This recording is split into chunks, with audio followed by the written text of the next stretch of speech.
अस्सलाम वालेकुम वरहमतुल्लाहि वबरकातुहू। उम्मीद करता हूँ कि आप तमाम ही नाज़रीन खैर आफियत से होंगे। जैसे कि आप तमाम ही लोगों को ये बात पता है कि हम इंस्टाग्राम स्टोरी पर आस्क मी अ क्वेश्चन रखते हैं। उसमें काफ़ी ज़्यादा क्वेश्चंस आते हैं, लेकिन बहुत सी वजूहात की वजह से जवाब नहीं दे पाते। इस वजह से माज़िरत चाहेंगे। अ, आज हम लोग इंशाअल्लाह चंद क्वेश्चन के आंसर देने की कोशिश करेंगे। सबसे पहला क्वेश्चन जो सबसे ज़्यादा पूछा जा रहा है फ़िलहाल अ, हमारे आस्क मी अ क्वेश्चन में, जिसका सर है ना पैर है, वो ये है कि आपकी शादी हुई है या नहीं हुई? अल्लाहू अकबर! मुझे समझ नहीं आता, पहली बात आप लोगों का इन चीज़ों से क्या लेना-देना है? और बकसरत सवाल आता है, ये बहुत ज़्यादा सवालात आते हैं ऐसे। तो ऐसे सवालात ना करें, परहेज़ करें, किसी की पर्सनल लाइफ़ के ताल्लुक से जानने की कोशिश इतना ज़्यादा पर्सनल तो बहरहाल नहीं होना चाहिए। तो सबसे पहला सवाल, आपकी शादी हुई है या नहीं? तो इसके ऊपर नो कमेंट्स। चलो आगे चलते हैं। दूसरा अहम सवाल जो बहुत ज़्यादा आता है, वो ये है कि छोटे बच्चे की तस्वीर वगैरह क्या हम सोशल मीडिया पर अपलोड कर सकते हैं या नहीं कर सकते? क्या नज़र लग सकती है वगैरह, वगैरह ऐसे बहुत से सवाल आते हैं। तो याद रखिए, तस्वीर के ताल्लुक से नज़र बढ़ा के, राइट? लेकिन हम मुसलमानों का ये हाल है कि नज़र को इतना बड़ा हौवा बना दिए, हर चीज़ में मेरे बच्चे को नज़र लग गई, मेरे बच्चे को नज़र लग गई। अच्छा, बच्चे की शक्ल, माज़िरत चाहूँगा, सारी माँओं के नज़दीक उसका बच्चा तो राजा ही होता है, हीरो ही होता है। लेकिन फिर भी वो बच्चे की नाक बह रही है, वो बाल उल्टे-सीधे, फिर भी बोले मेरे बच्चे को नज़र लग गई। क्यों नज़र लगने की कोई तो रीज़न होना चाहिए। लेकिन बहरहाल मुसलमानों के दरमियान ये चीज़ इतना बड़ा इश्यू बना लिया गया है, नज़र बढ़ा के, अल्लाह के रसूल ने कहा अल-ऐनु हक़्क़ुन, नज़र बढ़ा के लग गई है नज़र। तो देखिए, नज़र लगती बहुत कम है, बहुत ज़्यादा हम शक व शुबहात में पड़ते हैं, और शक्कियों का कोई इलाज नहीं इस्लाम के अंदर। हर चीज़ का इलाज कर सकते हो, आप शक्कियों का इलाज नहीं कर सकते। इसीलिए मैं कहता हूँ कि शौहर कभी भी अपनी बीवी पे शक ना करे। क्योंकि जब आप शक करोगे ना, फिर उसका कोई इलाज नहीं निकलता है। एट द एंड यही होता है कि फिर तलाक होता है और वो फिर अलग हो जाते हैं। फिर बीवी कभी अपने शौहर पे शक ना करे। शक करोगे तो उसका रिज़ल्ट एट द एंड यही है कि भाई दोनों को अलग होना पड़ेगा। तो बिल्कुल भी शक ना करें। मियाँ-बीवी का रिश्ता ट्रस्ट के ऊपर टिका हुआ है, तो एक-दूसरे के ऊपर भरोसा करें। बसा औकात कोई ऐसी चीज़ दिख भी जाए तो उसको शक के दायरे में नहीं ले जाएँ, बल्कि उसको क्लियर करने की कोशिश करें। बहरहाल अभी वो टॉपिक नहीं है, वरना फिर हम कहीं और पहुँच जाएँगे। तो नज़र की बात चल रही थी, तो नज़र जो है ये बरहक है, यकीनन बरहक है, लेकिन हम बसा औकात इसे बहुत ज़्यादा हौवा बना के रख लेते कि नज़र, नज़र, नज़र, नज़र, ऐसा बिल्कुल नहीं होता है। 100 में से जो है 99% नज़र नहीं लगती है। 1% किसी-किसी को लग जाती है। देखिए, रसूलुल्लाह सल्लल्लाहु अलैहि वसल्लम ने हमें दुआ सिखाई है, अऊज़ु बिकलिमातिल्लाहि ताम्मा मिन कुल्ली शैतानिन व हाम्मा व मिन कुल्ली ऐनिन लाम्मा। ये दुआ अल्लाह के रसूल सल्लल्लाहु अलैहि वसल्लम अपने नवाज़ों पर पढ़कर फूँका करते थे, तो आप भी फूँको। और फूँकने के बाद फिर टेंशन फ्री रहो, टेंशन लेने की ज़रूरत बिल्कुल भी नहीं है। नज़र छोटे को भी लग सकती है, बड़े को भी लग सकती है, किसी को भी लग सकती है। पता है ना वो वाक़या, साहबी रसूल सल्लल्लाहु अलैहि वसल्लम को नज़र लग गई थी, तो बड़े को भी लग सकती है, छोटे को भी लग सकती है, किसी को भी नज़र लग सकती है। लेकिन इसे खामखा इश्यू बनाकर टेंशन में आने की ज़रूरत बिल्कुल भी नहीं है। ऐसी जिन चुड़ैल भूत, यार जिस मज़हब ने इन चीज़ों से बचने का हुक्म दिया है, उसी मज़हब के मानने वाले सबसे ज़्यादा इन चीज़ों में मुलव्विज़ है। भाई बरहक तो है, लेकिन इतना लिफ्ट नहीं कराना है इन लोगों को। आप जितना लिफ्ट कराओगे, ये इतना ज़्यादा आपके साथ प्रैक्टिकल होगा, ये चीज़ याद रखो। देखो, किसी अंग्रेज़ को लगती है कभी? किसी अंग्रेज़ को नहीं लगती, आप कभी नहीं सुनेंगे उसे नज़र लग गई, कभी उसे सुने जिन चुड़ैल भूत उसके ऊपर आ गया, कभी नहीं होता है। क्यों नहीं होता है? क्योंकि वो इन चीज़ों पर बिलीव नहीं करते। अभी मेरा टॉपिक नहीं है, वरना इतने दलाइल है इसके ऊपर, सबसे ज़्यादा उल्लू बनाने वाले आमिल है पब्लिक को। क्या हुआ? जिन चढ़ गया, टेंशन मत लो, उधर आ जाना। क्यों? बोले फीस है 5,000 रुपया, लेके आ जाना। वो लींबू वगैरह क्या-क्या-क्या पब्लिक को उल्लू बनाते हैं। मैं बोलता हूँ, अगर में इतना ही दम है, हम ऐसे-ऐसे काम कर चुके हैं अल्हम्दुलिल्लाह सुम्मा अल्हम्दुलिल्लाह, आज तक किसी बाबा, डाबा, आमिल कोई भी हो, आज तक हम पे कोई जिन चुड़ैल भूत नहीं भेज सका। भेज दो भाई, हम तो यहीं बैठे हुए, भेज दो अगर हिम्मत है तो। इनके बस की नहीं है भाई, सिर्फ फेंकते, लंबी-लंबी फेंकते। इन्हें पता है ना, जिन चुड़ैल भूत आएगा भी उसके ऊपर जिसका अकीदा कमज़ोर है। तो अपना अकीदा मज़बूत रखो, किसी का बाप कुछ नहीं बिगाड़ सकता है, इंशाअल्लाहु ताला। चलो आगे चलते हैं। हाँ, बहरहाल इतना तो समझ गया कि छोटे बच्चे की तस्वीर डालो, चाहे बड़े बच्चे की तस्वीर डालो, नज़र लगना है तो लग जाएगी, नहीं लगना है तो नहीं लगेगी। डाल भी दो तो कोई प्रॉब्लम नहीं है, नहीं डालो तो भी कोई प्रॉब्लम नहीं है। अकीदा मज़बूत रखो। पब्लिक को ये दिखाने के लिए मैं ऐसी चीज़ें करता हूँ कि भाई आपने हौवा बनाया है, ऐसा कुछ भी नहीं होता है। हम इतना खिलाफ बोलते हैं इन लोगों के, कभी तो कोई दरगाह वाला, कोई पीर पर फकीर, ये सब जितने भी बने हुए हैं, कोई तो आज तक कोई जिन चुड़ैल भूत नहीं भेजा।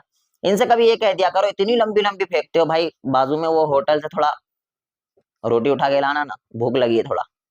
लाइन पे आ जाएगा वो, बेटा वहाँ खड़े बहुत ही मारेंगे तुम लोगों को। तो बच जाओ इन चीज़ों से, फालतू चीज़ें सब इनसे परहेज करो। चलो आगे चलते हैं। एक अहम सवाल, मैं भी आप जैसा आलिम बनना चाहता हूँ, तो मैं दुआ करूंगा कि अल्लाह रब्बुल आलमीन आपको मेरे जैसा नहीं बल्कि अच्छा आलिम बनाए, मुझसे भी ज़्यादा अच्छा बनाए। अगर मैं नेक हूँ अल्लाह की नज़र में तो मेरे मेरे जैसा बना दे, नहीं तो फिर आपको बस ये दुआ करूंगा कि अल्लाह रब्बुल आलमीन आपको आलिम बनाए, अच्छा आलिम बनाए, बाअमल आलिम बनाए। दुआ करो अल्लाह रब्बुल आलमीन से आप। और देखो, कोशिश भी साथ में करना है, सिर्फ दुआ करके बैठना नहीं है, कोशिश भी ज़रूरी है, तो साथ में कोशिश भी करो। चलो आगे चलते हैं। मेरी शादी नहीं हो रही है और मुझे रिश्ते आ रहे हैं, लेकिन वो रिश्ते सारे कब्र पुजारी है, यानी कि बरेलवी के है। तो क्या मैं उन लोगों से शादी कर लूं? ये बहुत बड़ा मुद्दा है। आज लोग इस टेंशन में शादी नहीं हो रही, शादी नहीं हो रही, शादी नहीं हो रही करके बैठे हुए, और हमारे मुसलमान भाई है लेकिन कब्र परस्त है, यानी शिर्क व बिदअत में मुलव्विस है, तो उन लोगों के रिश्ते देखते ही वो रिजेक्ट कर देते हैं।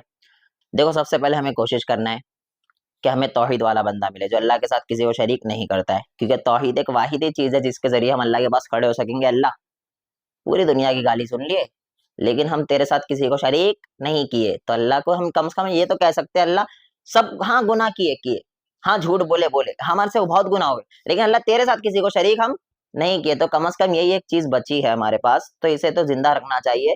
वरना इन्नहु मन युशरिक बिल्लाह फक़द हर्रमल्लाहु अलैहिल जन्नह। अल्लाह के पास ये भी हवाला नहीं रहा तो याद रखना, कितने भी नेक काम कर लो, तौहीद नहीं है तो आपके कुछ भी काम आने वाला नहीं है। तो आप रिश्ता ढूंढ रहे हो तो सबसे पहले तौहीद ही को तरजीह देना कि मेरा जो शौहर है वो मुवाहिद होना चाहिए। और मुशरिक, तावीज, गंदे पलीते, यहाँ धागा वहां धागा, सर में धागा, नाक में धागा, कहाँ कहाँ धागेदार रहे, मेरे को तो समझ भी नहीं आ रहा आजकल। तो इन चीजों वाला नहीं होना चाहिए। लेकिन अगर आपको रिश्ते मिल ही नहीं रहे हैं और आपको खतरा है कि आप गलत रास्ते पर जा सकते हो, तो बहरहाल आप इन लोगों से भी शादी कर सकते हैं, क्योंकि ये भी बहरहाल मुसलमान है। कोशिश करें सबसे पहले मुवाहिद ढूंढे ढूंढे ढूंढे, फिर लगता है कि अब नहीं मिल रहा है और मैं गुनाहों में पड़ सकती हूँ, तो फिर आप किसी ऐसे इंसान से भी शादी कर सकते हैं जो जाहिरी तौर पर शिर्क व बिदअत में मुलव्विस है लेकिन वो अल्लाह को मानता है। लेकिन इन लोगों को तरजीह नहीं देना है, हमेशा कोशिश करना है कि मैं शादी ऐसे शख्स से करूं जो मुवाहिद हो। चलो आगे चलते हैं। जहेज के ताल्लुक से क्या कहना है? जहेज क्या ही कहना है, इसके ताल्लुक से बहुत सी तकरीर मेरी रिकॉर्ड है, आप लोग देख सकते हैं। जहेज सबसे बुरी लानत है और इंटरनेशनल भिखारी है ये लोग जो जहेज मांगते हैं, और नए नए तरीके निकल गए। मैं तो सुना हुआ आया था अभी, एक सास कह रही थी, पहले तो क्या हुआ, एक जगह एक जानने वाले की बहन का रिश्ता हो गया, उन्होंने कहा तो बोले बिल्कुल हम जहेज नहीं लेते। अच्छा माशाल्लाह, बहुत अच्छी बात है, हम कुरान हदीस को मानने वाले लोग हैं, हम जहेज वहेज के खिलाफ है सब, चलो माशाल्लाह बहुत अच्छी बात। फिर शादी से एक दिन पहले फोन करके क्या बोलते हैं, बोलते वो मेरे बड़े वाले बेटे को तो बुलेट दिए थे, आप लोग कुछ मत देना। तो भाई साहब, बड़े वाले को बुलेट दिए थे तो बताने की जरूरत क्या थी आपको? समझ रहे हो, इसका इशारा था। क्या इशारा? कि भाई कुछ ना कुछ तो चाहिए हमें। तो ये इंटरनेशनल भिखारी है, ऐसे तरीकों से मांगते हैं, और इसमें दीनदार सब मुलव्विस है, मैंने देखा है। जमात में जा रहा है वो बंदा, अमीर बना हुआ है वहां पे जमात में जाकर, और उसका बेटा सबसे ज्यादा जहेज वहेज लेकर बैठा हुआ, फॉर्च्यूनर लेके बैठा है जहेज में, और फिर अगले दिन वो जाके तबलीग कर रहा है कि जहेज, दुनिया से दिल ना लगाओ, ये दुनिया खत्म होने वाली है, दुनिया फानी है, अल्लाह को राजी करो। भाई अल्लाह को राजी करना ही है तो सबसे पहले अपने घर में तो लागू कर। अल्लाह ने क्या कहा है, कू अनफुसकुम, सबसे पहले अपनी जान को बचाओ, व अहलीकुम, फिर अपने घर वालों को बचाओ। खुद ही नहीं बचे और तबलीग कर रहे। तो ऐसा नहीं कहता हूँ कि तबलीग बंद कर दो, ये कहता हूँ कि हमारी खुद भी करने की कोशिश करो। तो जहेज बहुत बुरी चीज है, मत लो जहेज। और अगर कोई जबरदस्ती जहेज देता है तो कहना आप अपनी बेटी को रख लो, मैं शादी नहीं कर सकता, दूसरी ढूंढ लूंगा मैं। ऐसे थोड़ा सख्त होना पड़ेगा। आज ना मर्द हजरात में जहां पटेली मारना है, जहां पर मर्द बनना है, वहां पे मर्द पब्लिक बन ही नहीं रही है। औरत पे हाथ उठाने बोले सबसे पहले मर्द बन रहा है, रप से खींच के दे रहा है उसको, और बाद में बाहर तो सबसे बड़ा चूहा बना हुआ है, वो घर में शेर है बाहर चूहा है। ऐसे बहुत से मर्द है। तो मर्द यहाँ बनो ना, कहो कि भाई मुझे नहीं चाहिए तो नहीं चाहिए, लेकिन दोनों तरफ से। आजकल औरतों की बहुत डिमांड चल रही है शादियों में, तो टॉपिक कभी और बताएंगे। बहरहाल दोनों हाथ से चल रहा है यहाँ पे। मैं आपसे बहुत ज्यादा नाराज हूँ, आप मेरे मैसेज का रिप्लाई तक नहीं करते हैं, डीएम चेक नहीं करते हैं। कोई बात नहीं, आप रहिए नाराज, आपके नाराज रहने पर मेरा कुछ भी नहीं जा रहा है, तो आप नाराज है, नाराज ही रहिए। देखिए, ये इसलिए मैं कह रहा हूँ क्योंकि ये कोई एक लेडीज है, और ऐसे बहुत से लेडीज के डीएम आते रहते हैं, परेशान करते हैं लेडीज बहुत ज्यादा। तो इसलिए हम लोग चेक ही करना बंद कर दिया। अब जब हम डालते हैं आस्क मी अ क्वेश्चन, जब क्वेश्चन करते जब हम देख लेते हैं, वरना फिर हम चेक नहीं करते हैं, समझते हो नहीं समझते, तो इस वजह से हम इसे इग्नोर मारते हैं। बहरहाल कोई सवाल आता तो आप आस्क मी अ क्वेश्चन में डाल सकते हैं, यहाँ पर आप मत पूछिए, डीएम मत कीजिए, मैं नहीं चेक करूंगा। चलो आगे।